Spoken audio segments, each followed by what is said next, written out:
नमस्कार मित्रांनो, स्वागत आहे तुमचं तुम्हा सर्वांच्या आवडत्या चॅनल आज काय नवीन वर. तर बघा मित्रांनो, आज काय नवीनच्या आजच्या व्हिडिओमध्ये आपण अतिशय महत्त्वाची माहिती पाहणार आहोत. ती म्हणजे अशी की MST CET ॲडमिशन 2024 संदर्भात पाहू शकता. बघा, इंजिनिअरिंग फार्मसीच्या कॅप राऊंड संदर्भात गुड न्यूज आपण ह्या ठिकाणी पाहणार आहोत. संपूर्ण माहिती तुम्हाला ह्या व्हिडिओच्या माध्यमातून कळणार आहे. त्या अगोदर तुम्हाला सूचना आहे, जर तुम्ही व्हिडिओवर नवीन असाल तर व्हिडिओला आत्ताच लाईक करून द्या, कारण तुम्हाला नंतर वेळ मिळणार नाही. आणि जर तुम्ही अजूनही आपल्या चॅनलला सबस्क्राईब केलं नसेल तर लवकरात लवकर सर्वांनी चॅनलला सबस्क्राईब करून घ्या. जोपर्यंतचं तुमचं ॲडमिशन होत नाही तोपर्यंतचं संपूर्ण मार्गदर्शन आपल्या चॅनलच्या माध्यमातून तुम्हाला केलं जात असतं. तर इंजिनिअरिंग असेल, फार्मसी असेल, लवकरात लवकर विद्यार्थ्यांनी या ठिकाणी चॅनलला सबस्क्राईब करून घ्यायचे. तर बघा, MST CETच्या ॲडमिशन संदर्भाची काय गुड न्यूज आहे कॅप राऊंडच्या संदर्भाची, ती आपण या ठिकाणी पाहूया. तर बघा मित्रांनो, संपूर्ण माहिती पाहण्यासाठी आपण या ठिकाणी आलेलो. CET सेलची ऑफिशियल वेबसाईट आहे. यावर जर आपण पाहिलं तर बघा, BE BTECचे ॲडमिशन्स जे आहेत त्याच्या अगोदरच प्रोसेस या ठिकाणी सुरू झाली. रजिस्ट्रेशनची प्रोसेस मी तुम्हाला अगोदर देखील अपडेट या संदर्भात दिलेली आहे.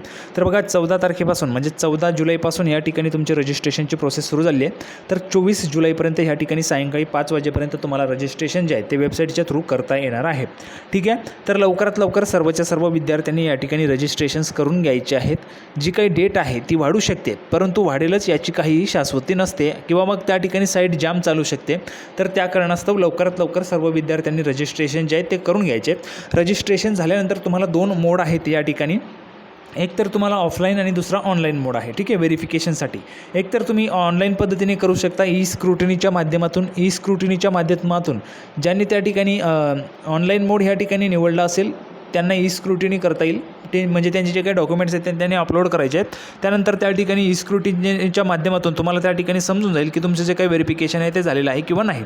आणि ज्यांनी ऑफलाईनचा मोड निवडला असेल, फिजिकल त्या ठिकाणी स्क्रुटिनी निवडली असेल, फिजिकल व्हेरिफिकेशन निवडलं असेल, तर त्यांनी संबंधित जे काही FC सेंटर आहे त्या FC सेंटरला जायचे. 15 तारखेपासून ते 25 तारखेपर्यंतचा कालावधी तुम्हाला या ठिकाणी असणार आहे तुमची स्क्रुटिनी करण्यासाठी, म्हणजेच तुम्हाला व्हेरिफिकेशन करण्यासाठी. ठीक आहे. जी काही डेट दिली गेलेली आहे 25 तारीख, आता बघा वाढलेली नाही आहे, वाढू शकते, परंतु 25 तारखेपर्यंत जर तुम्ही गेला नाहीत तर 25 नंतर आलेले जे काही फॉर्म असतील, जर डेट वाढली नाही तर 25 नंतर जर जे काही येणारे स्क्रुटिनीसाठी येणारे जे काही अर्ज असतील तर त्यांना सीधा या ठिकाणी नॉन कॅपसाठी पकडलं जाणार आहे, म्हणजेच तुम्ही कॅपसाठी इलिजिबल नसणार आहे. तर लवकरात लवकर सर्वांनी या ठिकाणी अर्ज करायचा ऑनलाईन पद्धतीने. अर्ज झाल्यानंतर लगेचच संबंधित ज्यांनी फिजिकल मोड निवडला असेल त्यांनी संबंधित जे काही FC आहे, फॅसिलिटेशन सेंटर आहे, तिथे जाऊन व्हेरिफिकेशन करून घ्यायचे. ज्यांनी ऑनलाईन निवडलं असेल त्यांनी स्क्रुटिनीच्या माध्यमातून तुमचं जे काही स्टेटस आहे ते चेक करायचे. जे काही डॉक्युमेंट्स असतील आवश्यक, तुमचं रिजेक्ट झालं आहे, अप्रूव्ह झालं आहे, ते चेक करून घ्यायचे आणि त्यानुसार तुम्ही पुढील प्रोसेससाठी त्या ठिकाणी पात्र राहणार असतात.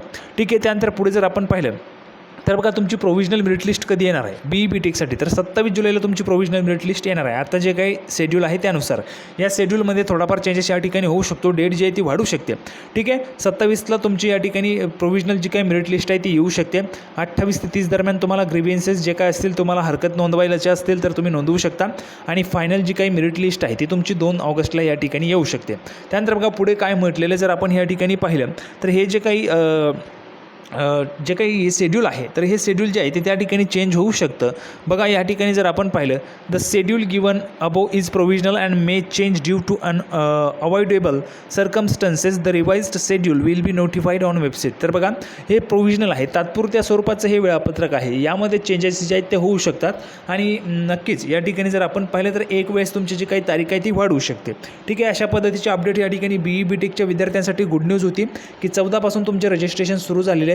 आणि ह्यामध्ये जी काही डेट आहे ती एक वेळेस त्या ठिकाणी वाढण्याची शक्यता देखील आहे. आता राहिला विषय B फार्म आणि D फार्मसाठी. ठीक आहे, ते देखील दाखवतो. पाहू शकता. बघा, B फार्म आणि D फार्मसाठीचे अजूनही रजिस्ट्रेशन जे आहेत ते सुरू झालेले नाहीत. ठीक आहे. जे काही शेड्यूल आलं होतं त्यामध्ये डेट्स देण्यात आल्या होत्या. BE BTECसाठी 14 तारीख होती, परंतु B फार्म आणि D फार्मसाठी त्यांनी लवकरच अनाऊन्स करू असं सांगितलं होतं. ठीक आहे. त्या संदर्भाची अजून कुठलीही अपडेट नाही आहे.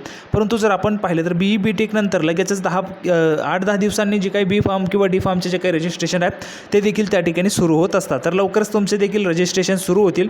जसेच रजिस्ट्रेशन सुरू होतील तसेच अपडेट तुम्हाला प्रोव्हाइड केली जाईल.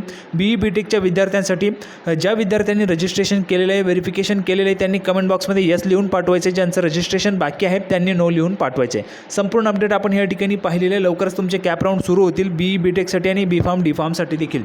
तर सर्वात महत्त्वाची आनंदाची बातमी या ठिकाणी होती. BE BTECचे रजिस्ट्रेशन सुरू झाले. फार्मसीचे देखील लवकरच त्या ठिकाणी जे काही रजिस्ट्रेशन आहेत ते सुरू होतील आणि कॅप राऊंड देखील तुमचे सुरू होतील. तर अपेक्षा आहे तुम्हाला हा जो काही व्हिडिओ आवडला असेल, कुठल्याही पद्धतीची अडचण असेल तर कमेंट बॉक्समध्ये विचारू शकता. आपण पुन्हा एकदा भेटूया पुढच्या व्हिडिओमध्ये अशाच पद्धतीचे नवीन अपडेट घेऊन. तोपर्यंत धन्यवाद.